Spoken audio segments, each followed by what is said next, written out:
Va che bel casino.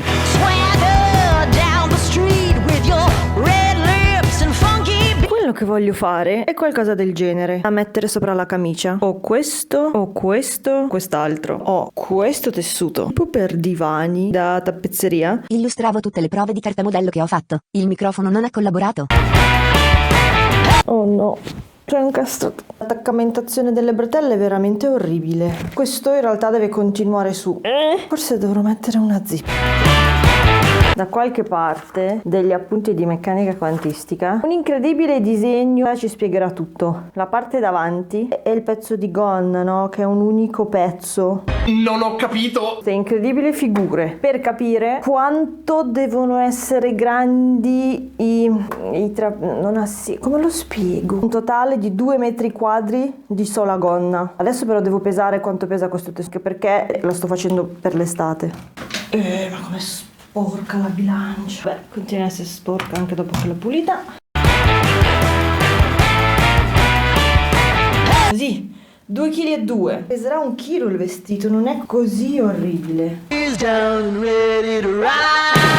Per cambiare il modello leggermente ancora una volta, perché qua mi serviva meno tessuto. Non so se funziona. Un modello è questo, che sono 2 righe orizzontali. Non è che cambia molto, ma che cazzo ho fatto? Non so se questa curva così possa cambiare qualcosa. Forse avrei dovuto vedermi almeno un mezzo video sul pattern making. Boh, il problema in realtà è rimasto. Che cazzo è? Che cos'è? Porca merda. Mi sono arresa, userò l'ultima pattern che ho deciso di usare perché niente ha più senso, niente funziona e non lo so io. Non lo so. Adesso parte la cosa psicologicamente difficile, ovvero tagliare il tessuto per la prima volta, sapendo che tanto lo rovini, tanto lo devi fare, tanto non ne hai abbastanza, tanto oh mio Dio. Lo metto dal lato bianco così riesco anche a disegnarci su con la matita. No. C'è una gran differenza di come si streccia il tessuto, ma ovviamente deve essere un ma, cambia il modo in cui lo si pettina ed è veramente una merda. Buongiornissimo. Il problema di ieri era così difficile che ho preferito continuare a preparare l'esame di quantistica 2. La situazione in generale non è migliorata, ma dopo i coefficienti di Clebsch-Gordon, questi incredibili schemi in lungo del tessuto, questo è la pettinabilità, questo è questo disegno ma scalato, cioè dimezzato di scalamentazione, no? È stato... Questo non si vede un cazzo. Ho deciso di farlo così, non mi ricordo più la logica, ma mi sa che aveva senso e funzionava. Ho comunque l'ansia di tagliare il tessuto. Ho deciso di riportare il disegno qui, così almeno tutto ha più senso. Ho già sbagliato, l'ho fatto tipo di 1,5 metri la gonna, ma la voglio solo fino alle caviglie. Pannel segnati sono quelli che andranno davanti e avranno tutti e 4 la stessa pettinabilità, cioè che se faccio così avranno tipo lo stesso colore. Possiamo procedere al taglio della torta.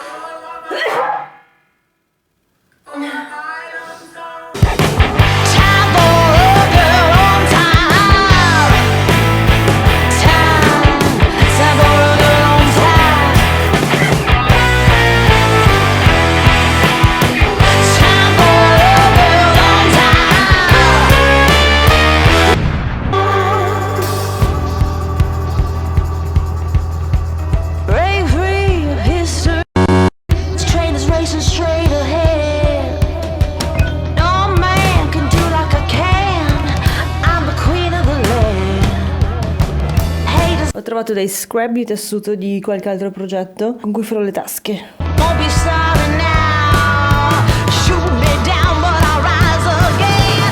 Le tasche furono cucite, adesso dovrò solo unirle. Non so se devo prima cucire la gonna fino a qui e poi le tasche, o prima le tasche e poi la gonna.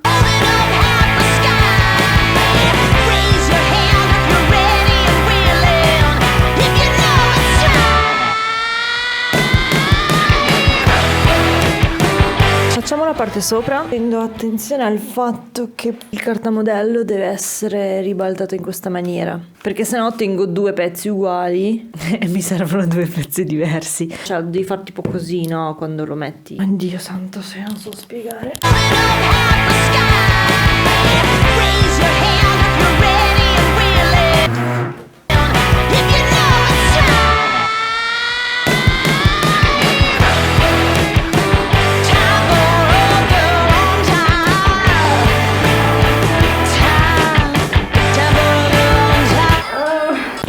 Ho dimenticato di cucire la zip.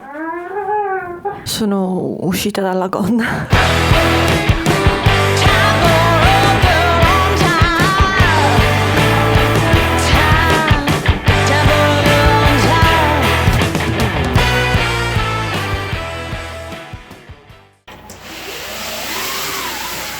Ieri ho finito la gonna, le tasche, ho cominciato a cucire la prima parte del, come la chiamiamo, corpetto. Il mio obiettivo ultimo era di far coincidere queste due linee. Non sono tuttora lineati e mi disturbano. Questo lato è troppo corto.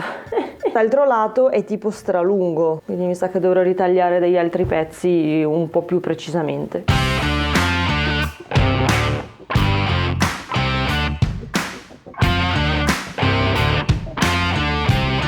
È letteralmente questione di 2 millimetri, però non lo so, non c'ho voglia di cucirlo, quindi andrà bene così. Il vestito mi piace un sacco, ci sono alcune cose da correggere, tipo che dietro non riuscivo a capire come gestire le bretelle, quindi cioè è un mezzo esperimento di... Adesso facciamo finta di fare dei lavori nel giardino. È un sacco di cose, ma sicuramente non un vestito estivo. Si può anche abbinare con questa incredibile camicia bianca. Ha la particolarità di avere le maniche più grandi che abbia mai fatto, se sono anche un po' troppo grandi. Andiamo a stendere i vestiti.